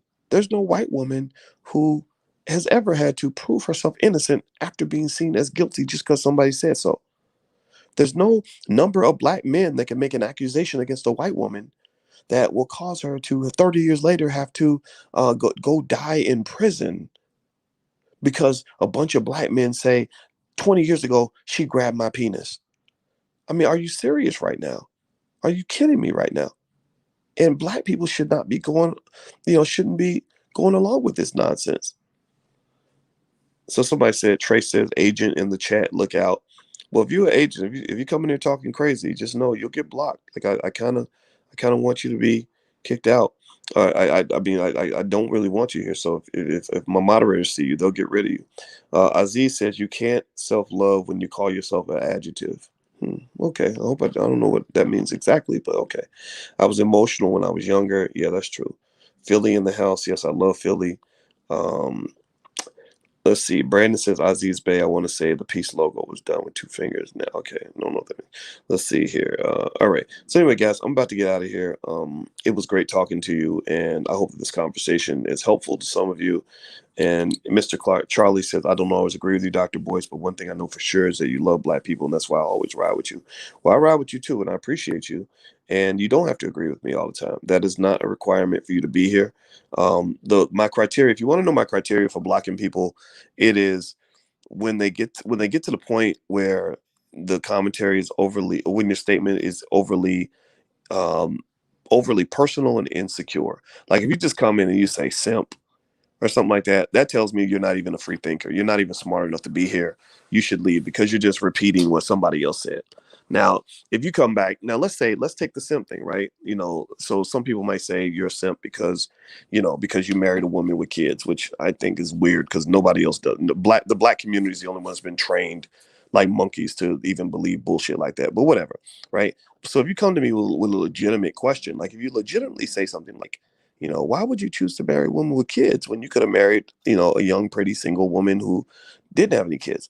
I would answer that question, actually. I would say, well, I had those options, right? I could have married a younger woman. When you're famous, you get a lot of women that approach you. So beautiful women approaching me was not a hard thing, right? Um, but I thought about it. I said, do I want to have a child now at 50 years old? And I said, no. I was thinking, I don't want to change diapers at 50 years old. So, my wife's kids were between 7 and 14 when I started dating her, and they were well behaved, wonderful children. And that's good for me because I don't want to be a parent when I'm 70, right? So that was actually a big factor. Plus, Alicia's an awesome woman, and we go way back.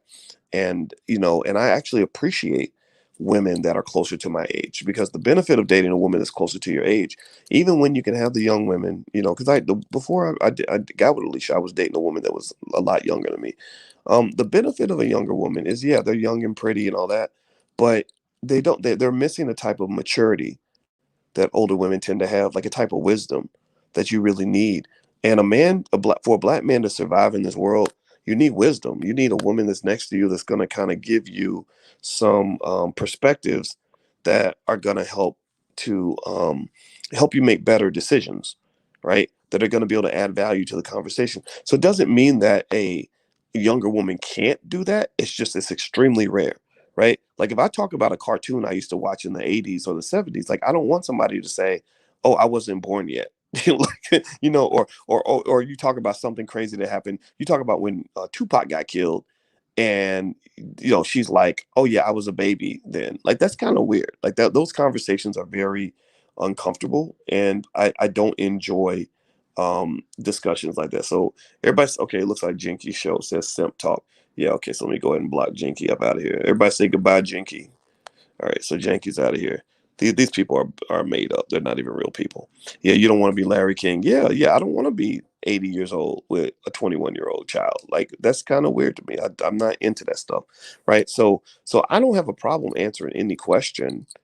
um, I just need you to like be a person that's looking for an honest answer, looking for truth, as opposed to somebody who's so stupid that you have just fallen into somebody else's BS and your brain isn't. I don't argue with people who are incapable of changing their mind. I don't argue with people who don't have an open mind. I just don't. If I get a sense that your opinion is already made up, your mind is already made up, I will literally zip my lips and walk away, because it's a waste of time. It's a waste of energy. And this is actually a piece of advice to anybody in here. If you are arguing with somebody who's stuck on stupid, or who is, determined to believe whatever they believe, why would you argue with them? You're only going to make yourself tired. Walk away, go find smart people to talk to. Smart people to me are not people who agree with me. They're people who are looking for knowledge, who want to hear other points of view. I like that. Like I like to hear from Democrats and Republicans. People who get caught up like in this weirdness where they think only the Democrats are right and the Republicans are all stupid.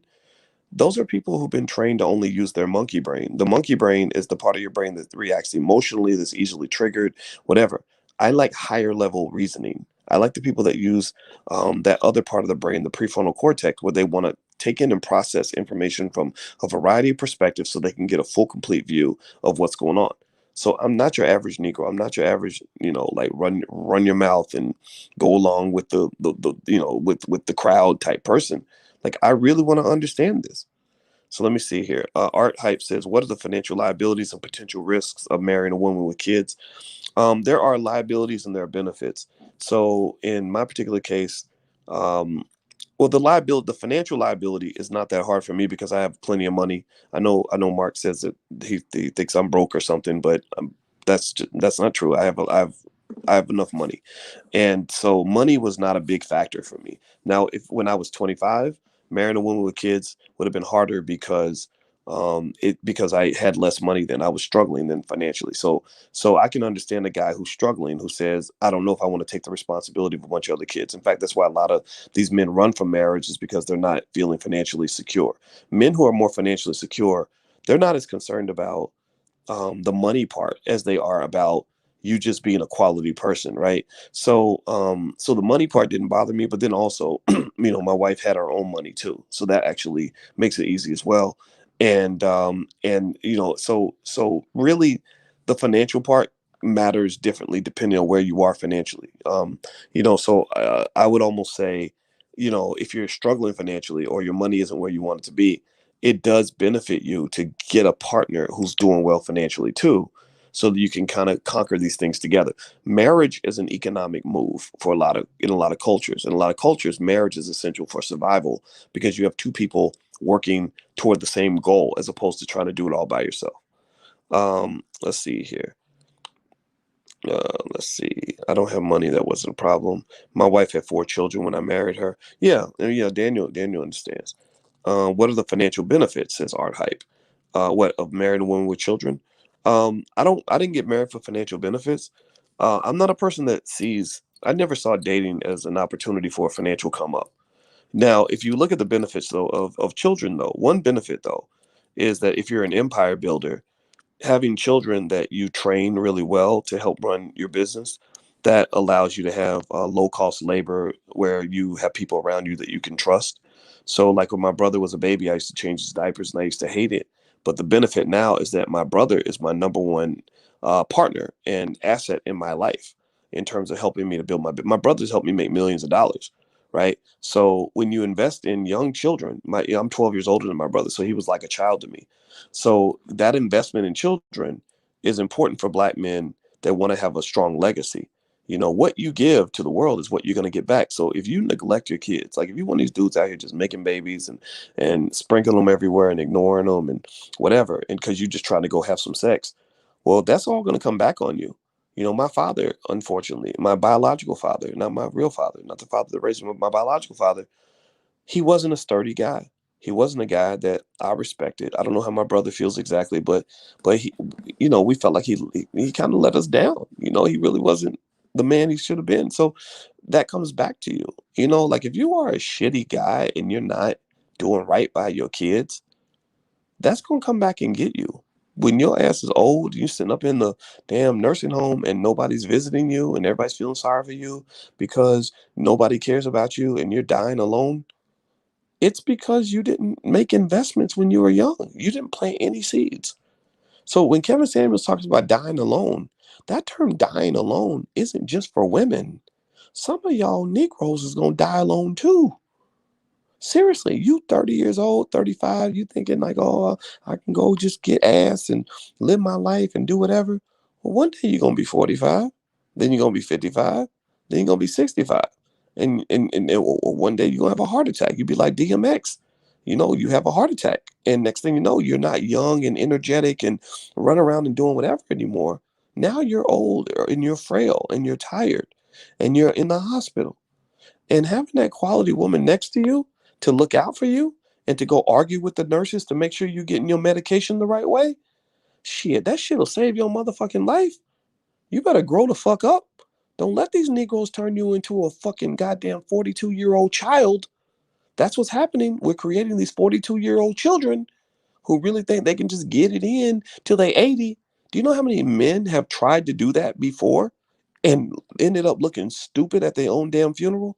Seriously, at their damn funeral, done died, done killed over of a heart attack. My biological father died of a heart attack in the shower. I don't, and none of his children. I know I wasn't even around when he died. Nobody was. I don't know. Maybe his girlfriend or wife was. I'm not gonna talk specifically about him, but do you know how many of these dudes like get to this point where they're like, where life suddenly God and Mother Nature hit you in the face and says, "You ain't 25 no more." And your ass, you've been eating pizza, smoking weed, fucking hoes, and living your best life. And now you 45, 50 years old where your body can't take it no more. So next thing you know, you get up because you about to go get it in. You about to go back to the club. You about to go get with another shorty, whatever you're doing. But then you have a stroke and you kill over and you fall over. Like my uncle, I had an uncle like that.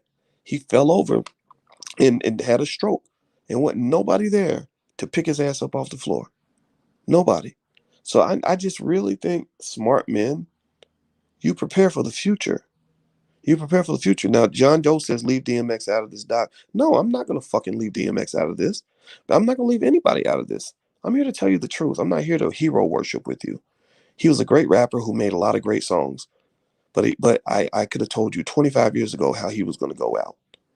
I remember when DMX was 29 years old, I was 28. And I saw him on TV. And again, I'm a 28-year-old. I'm the nerd. I'm the one, I'm the outcast because I'm going to school and studying 8 hours a day. Why would I be doing that when I could be drinking weed, drinking liquor and smoking weed and fucking hoes, right? So DMX, I saw him on TV and I paid attention to him, like a lot of people did. And they said, so what do you do? What do you do with your time while you're on tour? And you know what he said? I swear to God, he said, well, we smoke all day, fuck all night. And even at 28, I said, huh, is that what black men think is a good thing to do? Like, and I know brothers who think that way. And I was like, damn, that seems like that's gonna catch up with you. Like you out here having sex with every woman around, like you're gonna catch diseases, you're gonna have babies everywhere, you're gonna be broke because these women will take all your damn money and you smoking all day, like you ain't doing nothing. And my mindset was completely different. You know what my mindset was in my 20s? It was plant the seed. I'm going to live. I'm going to spend a few years living like nobody else will, so I can spend the rest of my life living like nobody else can. I'm going to struggle right now so that by the time I hit my 30s, 40s, and 50s, I'm going to be living on cloud nine. I'm going to be out of space on these fools. I'm literally going to be, they won't be able to see me because I'm going to be out here living a life that they can only dream of because I'm going to pay the price right now through education. And that's what I did. That's why I studied 8 hours a day, 7 days a week, including holidays. I would be studying on Christmas. How many black men studying on Christmas? I was studying on Christmas because I said I'm determined to be the best in the world at what I do. And you know what? It paid off. It worked. The shit worked. So if you're that young guy who's hustling and grinding, even when your friends are partying, and you are making smart decisions and you are planning for the future, just know that the future belongs to you. The future belongs to the people who plan for it today. That is just the fundamental rule of the universe. So when I think about poor DMX, I say poor DMX, not because I'm hating on the poor guy, but I know he's your favorite rapper and I know you love him, and I'm not gonna be too harsh. But back then when I heard him say I smoke all day, fuck all night, I said, damn, that's not gonna that's not gonna work out for you in about 10 or 15 years. And then you saw what the consequences were, you know? And what is again, this is another reason why I piss off a lot of Negro naysayers, is that we can't see through our hero worship to really understand what's really going on. We don't understand how many black men died like that. We won't talk about it because somehow if you talk about it, you hating on DMX. Oh, you hating on DMX. Now suddenly I'm not popular anymore because I am not sitting here ignoring the thing that's killing so many black men in our own damn families. How many of y'all, give me a yes or no, how many of y'all have a black man in your family who started basically committing suicide at an early age through, but it was a slow suicide. It was a suicide through drugs. It was a suicide through alcohol. It was a suicide through bad choices. How many of y'all have a black male in your family that died young or is close to death or is on his way out? They're gonna be on his way out because he's basically killing himself at an early age. How many of y'all? A lot. I hope a lot of you have understand what I'm talking about because I saw it everywhere. I saw this when I was young, and I said, "There's something wrong here. I'm not trying to be a part of this. That's not a train I'm gonna get on." Period. And so when I went, so DMX provides yet another opportunity that many of our people will miss to critically analyze black male culture that is presented to you through white folks' ownership of hip hop music and how hip hop was used as a weapon. It was weaponized to destroy black male culture, to make black men do things that would kill themselves so they don't have to do the damn job. If they get you to kill yourself, then they don't have to show up and kill you because you'll just do it yourself. And don't nobody do a job better than black people. We're the only group of people capable of killing. The only people capable of killing black people are black people. So with DMX, here's what I saw. I saw a guy with a lot of potential, a lot of talent. Could have done anything. Who was misguided by bad culture, and because of that, he never pushed himself to to go to rehab. And because remember, they got rehab. My daddy was hooked on heroin when he came back from Vietnam. So they've been trying to poison black men for a long time. My daddy was hooked on heroin. He just made a decision to go to rehab because he wanted to be a quote unquote simp and marry this black woman who had a son. The son was me. And he said, I knew that if I wanted to be an adequate husband and father, I could not be in that old life. So he made the decision to walk away from heroin. Heroin is hard to walk away from. So choices are out there. DMX could have made a different choice. Right? Let's just keep it 100. So then he dies and he's got all these children. The last thing I saw with his kids was I saw his son with Ayanna Van Zant crying and it basically explaining why he hates his father. Right? Is that the life you want to live as a black man? Do you want to have a bunch of kids spread out everywhere who hate your guts because you were never there for them when they were young? And then so I think about it like this, and I'm gonna summarize it, I'm gonna bounce on out. A lot of the battle, the civil war amongst black males in America, in my view, comes back to okay, in my league, you made your comment, you're out of here, you got to go. A lot of it comes down to or it could be captured in a microcosm by the debate of Future versus Russell Wilson. Russell Wilson versus Future. In case you don't know, Russell Wilson married Sierra, who had a child with Future, and Russell has been very nice to her. He loves the hell out of her. He takes care of. He's a fellow simp, I guess. He take like me. He takes care of her son as if it's his own, and they have a wonderful life. Whereas Future is a guy who raps about getting high and getting drunk all the time. He has a bunch of babies, mamas everywhere, probably a bunch of diseases to go with it, and his children are kind of splattered everywhere. And when he's in the news with family, it's usually like, I think he went to his mama's birthday party and threatened to kill her or beat her up or something in front of her son, right? So there's like that ongoing thing, and I think that for the black male, that's what it is. You get two conflicting images of the black male, at least two. You get the Russell Wilson, love the black woman, create a strong family, have healthy children, and then you got Future. I'm thugged out. I'm gonna be pimping for life. I'm going, go get high and drunk. I'm not really thinking about building anything structured in terms of family. My kids are everywhere, and I don't give a shit because I'm a player for life. I'm pimping, right? And they got the black man wanting to be the pimp. They trained you to want to be the pimp. Like you'll say, "What's up, pimp?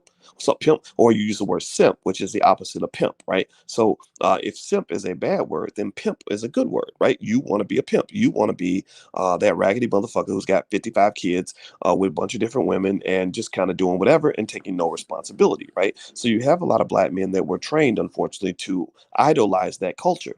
They look up to that, and white folks accentuate that because what they'll do is they'll give money, lots of money to these men, and make them your heroes. They did that with Native Americans too, actually, when they wanted to indoctrinate Native Americans into a white supremacist ideology. They would take kids out of the community and they would raise them to be white, and then they would give them lots of money so that the other Indian kids would look up to them and want to be like them, right? So that's what they do. They take the most ignorant black man they can possibly find, who gets high and drunk every day, who raps about killing black people, who loves to talk about jewels and gold that he bought from Jake the jeweler, who is so ignorant he can't even spell his own mama's name, and they will make that person your hero, and you'll look up to that. So you'll either be a person that falls into that culture, hook, line, and sinker, right? You'll start dressing like the Migos, acting like them because you want to be like them, or you'll be the guy who is intelligent, who hides your intelligence, who's tempted to hide you how smart you are and dumb yourself down because people will tell you you don't fit in, right? And when I realized that they were doing this, I said, that's why I don't want to fit in. I don't want to fit in to a culture that wants you to be stupid because I'm smart and I'm proud of it. Like I'm as gangster about my intelligence as you are about your hood and about your guns and your weed and your liquor and your bitches.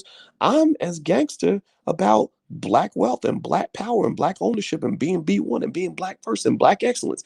I have no fear of any of that. Right? I can sit in a room full of ignorant motherfuckers and be the only one who's trying to do something intelligent and say, I'm okay with that. I stand on that. Like I'm 100. Like I have friends that are rappers, and what I love about my friends that are the smart rappers is they respect that. They don't care that if you don't agree with their culture. They just want to know, are you flimsy or are you solid? Well, my goal every day is to be as solid as fuck. Like I don't care what you think about who I am. But I know who I am, and I'm gonna be that am every single day of the week, consistently, and twice on Sundays. So when you're talking about, black male culture, you really have to, you really have to seek out solid people in your life. I really don't want flimsy fly by night people who want to be popular. Like, I just don't want any of that around me, because that's like a drug. Popularity is like a drug. I've had it. I've had the drug. When I was at University of Kentucky and I used to start writing articles, everybody loved me. They wanted to buy me food. The pretty girls wanted to talk to me, and it's like a fucking drug. And I don't want to be an addict. So sometimes, literally, I swear to God, I think sometimes I'll probably sometimes I self sabotage. I'll go out and deliberately say something that I know is gonna piss people off, but it's on my mind, so I gotta say it. And then someone will say, "Well, you shouldn't say that because you're not gonna be as popular." And I'll say, "I don't care. I don't want to be popular. I do not want to fit into a culture that is losing." And you cannot tell me that some parts of our culture are just losing, man. Seriously, I want people that want to build something better and different. I don't want to be like Future. I want to be like, if I want to be like anybody, I choose Russell Wilson. Russell Wilson is, that to me is a prototype. This brother, he loves the hell out of his woman, and he don't care what nobody thinks. He's a strong man. He's the fucking quarterback of the Seattle Seahawks, right? And he's got $100 million in the bank. He's doing pretty good. He's probably got 10 times more money than Future will ever have from a stupid record deal where he's being ripped off by some Jewish guy, right? Russell Wilson has children that are going to support and defend his legacy for the next 5 generations. Future's got a bunch of babies mamas with kids splattered everywhere who are gonna curse his name at his funeral. Who are gonna say, like a lot of y'all said, my daddy wasn't shit. My daddy was a Rolling Stone. My daddy didn't leave us nothing. My daddy spent all his money at Magic City, and that's why we couldn't afford to bury him.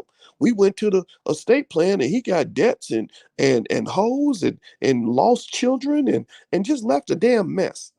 Seriously, so I'm looking for the real men in the community, man. Seriously. I want the men who understand that being a king requires that you develop things that have strength and order, that are solid. As a man, you must be solid. Some of these guys that they are promoting to you in media are flimsy, they are weak, they are lost, and they are pathetic. And I hate saying it like that, and I don't want to sound too mean. I'm going to stop talking because sometimes I get to the point where I start telling too much truth in terms of how I really feel. And some people just don't get it. They think I hate these guys, and it's not. It's like, man, I want you to do better. I want you to see the writing on the wall. I want you to stop falling for the banana in the tailpipe and stop trying to get along with these white folks. Again, we got Mark Lamont Hill out here just telling lies because he's trying to keep a job. He's trying to get Temple University to give him a pay raise. He's trying to get Simon and Schuster to give him a book deal. Trying to get some Speakers Bureau to give him another speech. Right? He's just out here telling lies, that popular lies. I would rather than telling popular lies, I want to tell unpopular truths. So if you want to know my goal in life, my goal is to be as unpopular as I can possibly be. Because I know that those last few people that are standing, that last talented tenth, that last little 10% of the black community that gets me, that is still riding with what we're talking about here, I will know that these are my people and these are solid people. So all black people really ain't my people. I'm just gonna be honest with you. I love them all. I wish them all the best. But some of these Negroes you're gonna have to leave behind. I'm looking for the people that are not too scared to build. Let's go build something, man. We can do this. So anyway, guys, I'm gonna go. I've been sitting here talking for 2 hours, and poor Alicia's been sitting here trying to sleep and let me go and run my mouth, and I appreciate her for that. And shout out to her because I know dealing with me is probably not easy. And I love you guys very much. And I hope you guys have a wonderful day. Please hit the thumbs up button, share, subscribe button if you haven't done it. The drboycebreakdown.com. That's where the audio version of this podcast is. And also, we start the book club on Wednesday. We're going to have our first meeting. We're going to go through different books, starting with Dr. Claude Anderson's books. And Black Labor, White Wealth is the first one I'm going to analyze with you guys on Wednesday night at 8:30. You can join for free. You can join. It's part of my life class, Black Keys to Greatness. It used to cost $1,000 to join, but actually we've made it completely free. So you can go to blackkeystogreatness.com and sign up. Don't pay anything, and you'll have access to the book club as well as a lot of other things. And the first thing we're going to do is we're going to go through Black Labor, White Wealth by Dr. Claude Anderson, and I'm going to make sure you have a full understanding of that book. And then we're going to do Powernomics, and we're also going to do the Black History Reader. So if you're interested in that kind of thing and that's something you'd like to do, feel free to go to blackkeystogreatness.com. All right, guys, I'm out of here. Please have a good day. Thank you for listening. Talk to you guys soon. Peace.